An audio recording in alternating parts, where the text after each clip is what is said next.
नमस्कार, आप देख रहे हैं सुनिए सरकार, मैं अभिसार शर्मा। आजाद भारत के इतिहास में हमने ऐसा प्रधानमंत्री कभी नहीं देखा जो अपनी जिम्मेदारी से भागे और अपने द्वारा की गई गलतियों का ठीकरा किसी और पे फोड़े।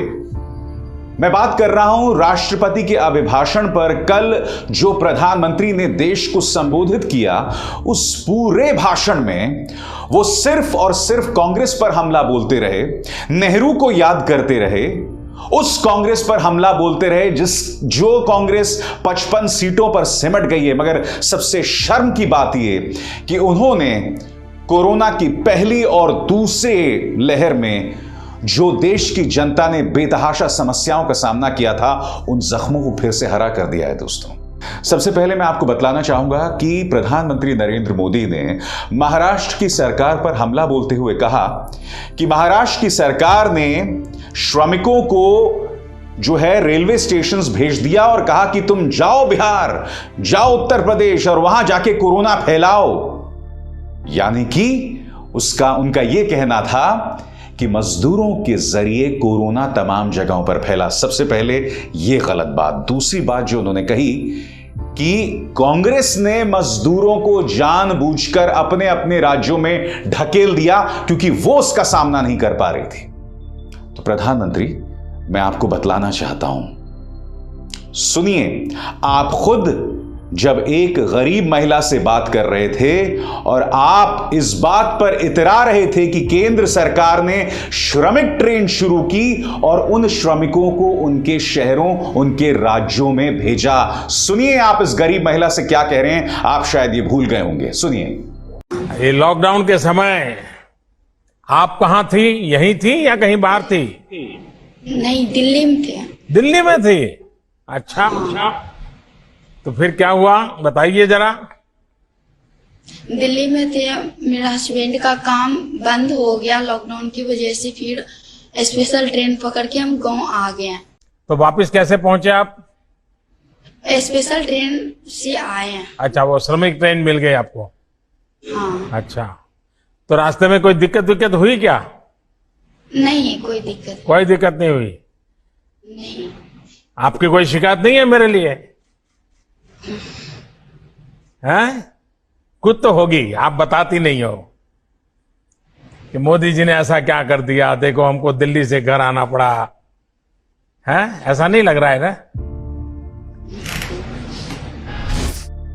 वो बात भूल जाइए प्रधानमंत्री, जब आपने लॉकडाउन की घोषणा की थी तो आपने सिर्फ 4 घंटे का वक्त दिया था, सिर्फ 4 घंटे का वक्त लोगों को दिया था और उसके बाद गरीब जो है वो चल पड़ा था सड़क के रास्ते। ढेरों तस्वीरें हमारे सामने थी। आपने एक बार फिर उन जख्मों को हरा कर दिया। प्रधानमंत्री, आप अपनी इस जिम्मेदारी से कैसे बच गए?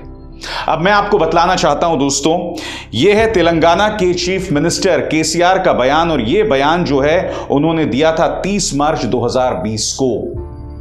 वो आश्वासन दे रहे हैं अपने राज्य की जनता को कि आप लोग न जाएं और मैं आपका ख्याल रखूंगा। सुनिए वो क्या कह रहे हैं। खाना खिलाना, आपको रेशन सप्लाई करना, आपको पानी सप्लाई करना, आपको कोई मेडिसिन की भी दिक्कत हो, कोई हेल्थ का प्रॉब्लम हो, उसको भी देखभाल करना हमारा फर्ज बनता है।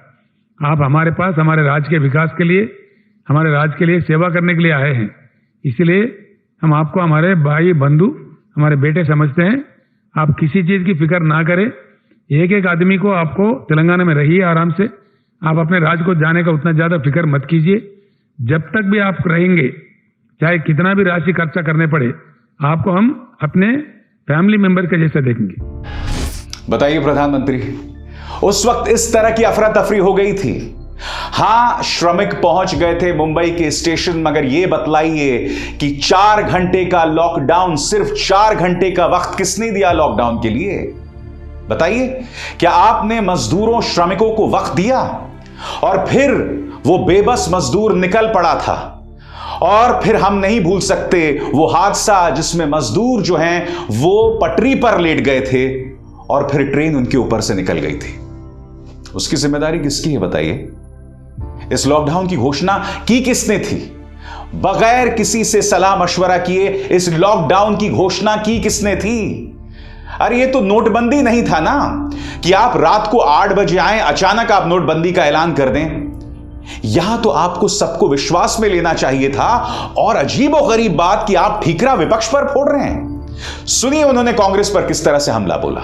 दुनिया भर के लोगों को सलाह देता था, सारे हेल्थ एक्सपर्ट कह रहे थे कि जो जहां है वहीं पर रुके। सारी दुनिया में यह संदेश दिया जाता था, क्योंकि मनुष्य जहां जाएगा, अगर वो कोरोना से संक्रमित है तो कोरोना साथ ले जाएगा। तब कांग्रेस के लोगों ने क्या किया, मुंबई के रेलवे स्टेशन पर खड़े रह करके मुंबई छोड़कर जाने के लिए प्रोत्साहित करने के लिए मुंबई में श्रमिकों को टिकट दिया गया, मुफ्त में टिकट दिया गया, लोगों को प्रेरित किया गया कि जाओ महाराष्ट्र में हमारे पर जो बोझ है वो जरा कम हो। बात यहां नहीं रुकती दोस्तों, उन्होंने हमला जो है अरविंद केजरीवाल पर भी बोला, उसकी मैं चर्चा आगे जाके करूंगा। मगर आज मैं प्रधानमंत्री से कुछ सवाल पूछना चाहता हूं। यह तस्वीर देखिए, उत्तर प्रदेश की यह तस्वीर, हजारों लाशों को इसी तरह के गंगा के तट पर हिंदुओं ने दफन कर दिया था। इस नजारे को लेकर प्रधानमंत्री आप भी देश के सामने रोए थे कि हिंदू अपनी रीति रिवाज के हिसाब से जो है अंतिम संस्कार नहीं कर पाया। इसके लिए जिम्मेदार कौन है? और क्या आप जानते हैं कल लोकसभा में क्या हुआ, कल राज्यसभा में क्या हुआ? खबर देखिए आपके सामने। गंगा में बहाए गए शवों की संख्या के बारे में हमें कोई जानकारी नहीं है, केंद्र सरकार यह कह रही है। खबर क्या है मैं आपको पढ़ के सुनाना चाहता हूं। भारत में कोविड की दूसरी लहर के दौरान जब कोरोना अपने चरम पर था तो शमशानों में जगह न मिलने के कारण लोगों ने कोरोना में मारे गए लोगों को के शवों को गंगा में बहा दिया था। नदी में बहते शवों को देखकर देश स्तब्ध रह गया था। 10 महीने बाद सरकार ने संसद को बताया है कि उसे इस बात की कोई जानकारी नहीं है कि कितने शवों को गंगा में बहाया गया था। मैं आपको बतलाना चाहूंगा कि टीएमसी सांसद डेरेक ओब्रायन ने यह सवाल राज्यसभा में पूछा और जल शक्ति मंत्रालय ने संसद में कहा, कोविड से मारे गए लोगों के शव जो गंगा में फेंके गए थे उनकी संख्या के बारे में कोई जानकारी नहीं है। यह आपकी सरकार राज्यसभा में कह रही है और फिर आप विपक्ष पर हमला कर रहे हैं। यह बात भूल जाइए। एक और खबर देखिए दोस्तों, यह एनडीटीवी की खबर है और यह खबर क्या कहती है, अपने आप में बहुत ही शॉकिंग खबर है। जी हां, कोरोना के नाम पर इस देश में एक अंधा कुआं खोदा गया था जिसका नाम था पीएम केयर्स फंड।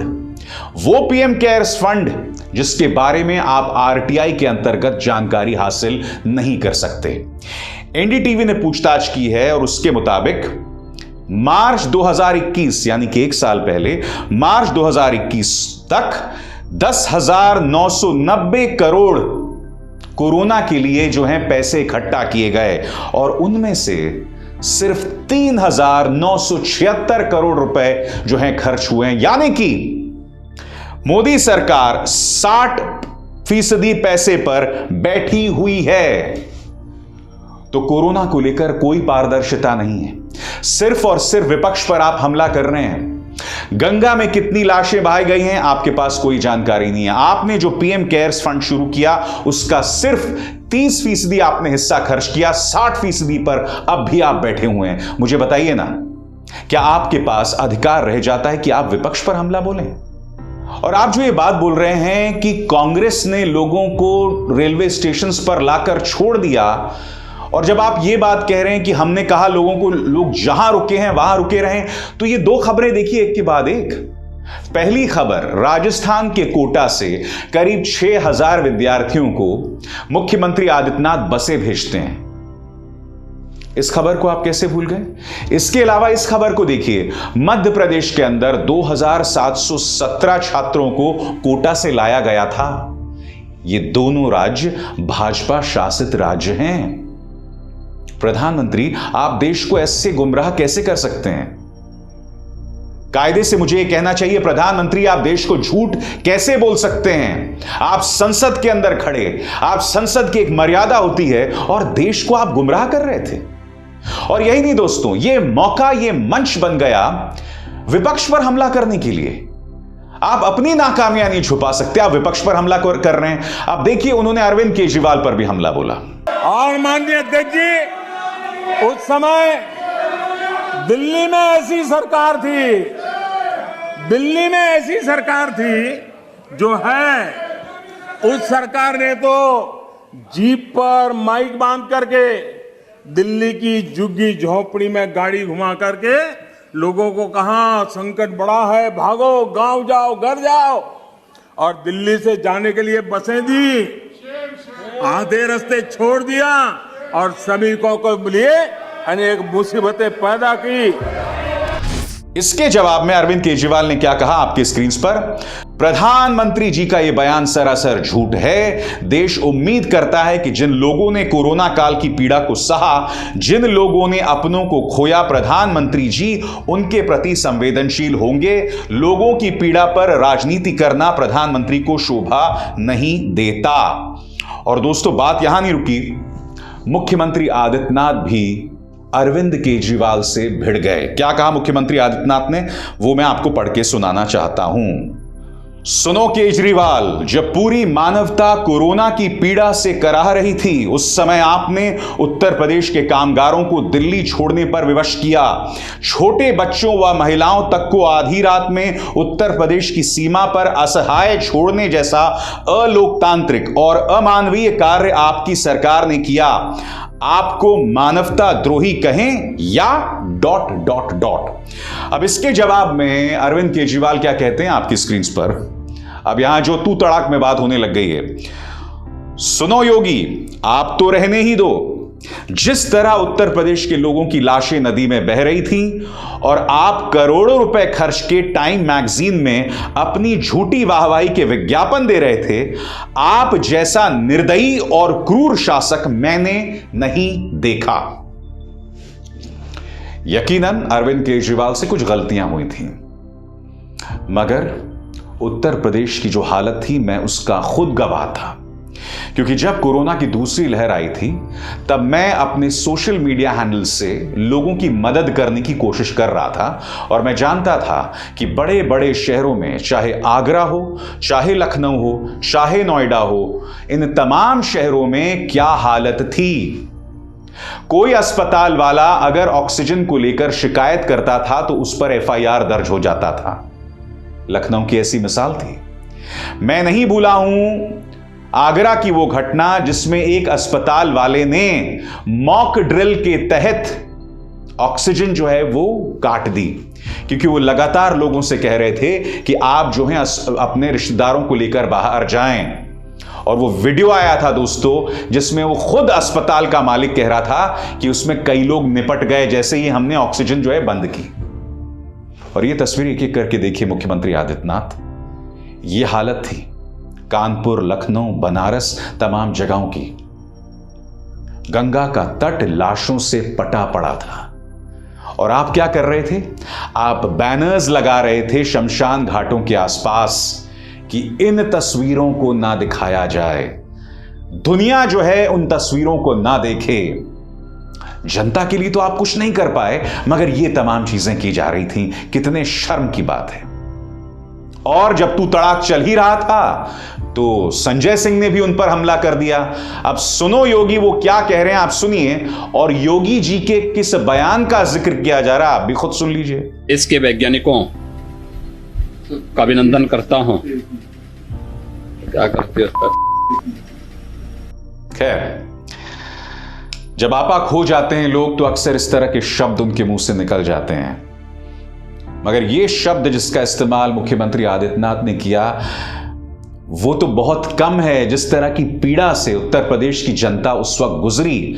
मुझे लगता है प्रधानमंत्री ने कल जो संसद में संबोधित किया है उसने कोरोना को लेकर लोगों के जख्मों को हरा कर दिया है, खासकर उत्तर प्रदेश में। और आप जानते हैं चुनाव होने वाले हैं। प्रधानमंत्री का यह भाषण सिर्फ और सिर्फ कांग्रेस और विपक्ष पर हमला करने का जरिया था, मगर वो भूल गए कि वो खुद कटघरे में हैं। वो भूल गए कि वो देश के प्रधानमंत्री हैं, लिहाजा जिम्मेदारी उन्हें लेनी होगी। मगर हर बार की तरह वो ठीकरा विपक्ष पर फोड़ते रहे और फिर उनका पालतू मीडिया भी डिबेट्स यही कर रहा था कि प्रधानमंत्री ने पानी पी पी कर लोगों की धुलाई की, पिटाई की। इनमें से किसी की हिम्मत नहीं थी प्रधानमंत्री से उनकी गलतियों पर सवाल करे। मैं ये लगातार कर रहा हूं और करता भी रहूंगा। आप जानते हैं प्रधानमंत्री नरेंद्र मोदी ने अपने संबोधन में यह भी कहा कि हमने 80 करोड़ जनता तक राशन पहुंचाया, मुफ्त राशन पहुंचाया। आज मैं आपसे एक सवाल पूछना चाहता हूं। इस सरकार का क्या वादा था? अच्छे दिन आने वाले हैं। मैं आपसे पूछना चाहता हूं, क्या यह न्यू इंडिया है जहां गरीब की हालत इतनी बदतर हो गई है कि अब जीने के लिए उसे मुफ्त राशन का ही सहारा लेना पड़ेगा और उसे हम उपलब्धि के तौर पर पेश करेंगे? यह इस मुद्दे का दूसरा पहलू भी है, इस पर गौर कीजिएगा।